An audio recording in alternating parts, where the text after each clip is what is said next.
What's going on, YouTubers? This is Seer6 here, bringing you more Star Citizen content.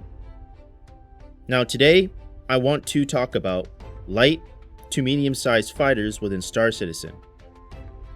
This will be the beginning of my new series called Advanced Organizational Tactics, or AOT for short. The purpose of this series is to give players like you an idea of how to use a type of ship within a fleet. Every video, I will cover a different type of combat ship and cover strategies alongside. Now, let me ask you something. You, the viewer. To you, what is the purpose of a small-sized fighter? Please, let me know in the comments below. I'm actually very interested. However, my answer is short-range combat. And here's why. Smaller ships are nimble, fast, and have decent DPS compared to other ships. So, smaller fighters include light to medium-sized ships. These are your Sabres, your Avengers, Glaives, Buccaneers, and so on. Currently, in the verse, the only places involving ship-to-ship combat is either Port Alizar, Grimhex, Jumptown, glitchy missions, and the occasional instance when you find a person sightseeing or mining on a planet and you kill them. So overall, most combat is very short range in the current state of the persistent universe. In the not so far future, a major change will make players notice that some ships will no longer have the ability to regenerate or scoop fuel by default. This is part of the fuel design that will be delayed until CIG has implemented support features that ensure a positive player experience. An example of what is to come is your short-range combat ships that are generally the in-game equivalent to a carrier-based fighter, such as the Gladius and the Hornet. These type of ships will not come with or have the ability to equip fuel intakes. Now, before you guys say anything, I get it. I totally understand that all ships right now have the ability to regenerate fuel, and all ships in the specifications clearly say they have some sort of fuel tank and fuel intake. But if you look closely at the fine print, then you would see the disclaimer, and here's what it says when you purchase any ship on the RSI website. Disclaimer: these are our current vehicle specifications. Some of this may change during the 3D design and game balancing process. Basically, the game balancing process is an ongoing thing, especially since the game is still within alpha. So in the future, your favorite ship can change in the name of fair gameplay. Now, there are some exceptions to this. The Origin 100 and 300 series, and followed on by the Aurora. These ships will have the ability to regenerate fuel. But remember, some smaller ships will not have the ability to regen fuel, which means in order to operate in deep space, you need to have some form of logistics. Either a carrier, a refueler, or more frequent truck stops. Let's put this into perspective real quickly. With the release of Hurston, you have the ability to fly from Hurston all the way to Port Alizar, and even further to Daymar, Delamar, and so on. So most people, without realizing, is just going to hop into a small ship and dart across the galaxy, not realizing that your quantum time is, 10 minutes long at least? So remember, bigger ships also have shorter quantum travel times and more quantum fuel, meaning they can cover greater distances in quantum faster than a smaller ship.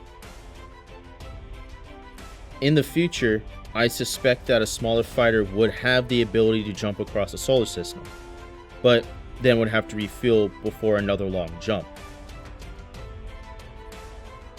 Now let's say if they jump into a new solar system, and that solar system doesn't have truck stops, then their poor planning could result in getting assistance or having a lost ship overall. I also suspect that fuel changes will solely come into play around 3.6 in mid-2019, where it shows you will have the ability to refuel players. Now, in regards to combat, a light to medium-sized fighter could be good for patrolling a sector, defending an outpost, providing short to medium range escorts, and of course everyone's favorite, pirating. While in the given sector, a light or medium-sized fighter can cover a large area faster. A sector is also the instance that you are in. So when you quantum jump from Port Alizar to Yila, you have entered a new sector, and then jump to Daymar, you have entered another sector within the given solar system. Let's say you have a player-owned station within a sector, about the size of a comm array, but has a couple small-sized landing pads and docking collars. This serves as a refinery for your organization, used for making revenue with raw materials you extract from gas clouds or ore mining. You can have smaller-sized fighters ready to scramble at a moment's notice. A space station should have a refueling port, necessary for smaller-sized fighters.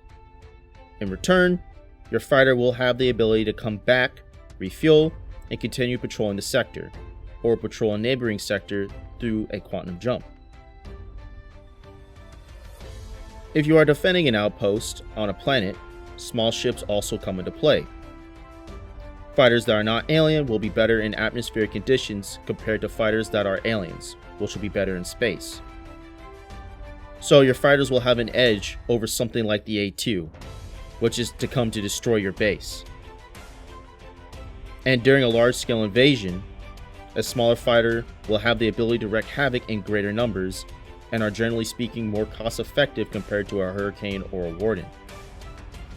It will be very difficult to counter 4 to 5 smaller fighters that are targeting one ship. The fighters keep enemy ships occupied while the heavy hitters going for the kill. This is a trade-off because you're spreading out your DPS among 4 to 5 people, giving you more leverage against your enemy. If I personally was to use small to medium-sized fighters, it will be carrier-based and carrier-based only.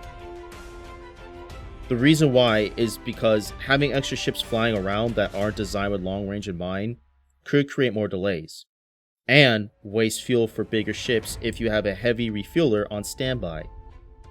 Now I would have 1 or 2 exceptions to this, like a scout, so a saber, or a ghost hornet. Rather than that, all my light and medium sized fighters will be waiting either on or in the carrier till we get to the destination. And lastly, if you enjoy the aspect of being a pirate, a group of small fighters, again, could make anyone have a rough day while en route to a destination, especially once interdiction comes into play. Now, overall, smaller sized fighters will always play a key factor within any situation.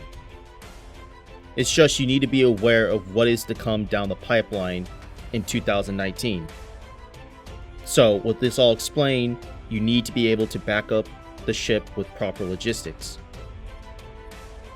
If the video was overall helpful, feel free to like, subscribe, share it, and tell others about my channel. I hope you all have a fantastic new year of 2019, and I hope Star Citizen has a great year in 2019. But, with that being said, I'll see you on the flip side.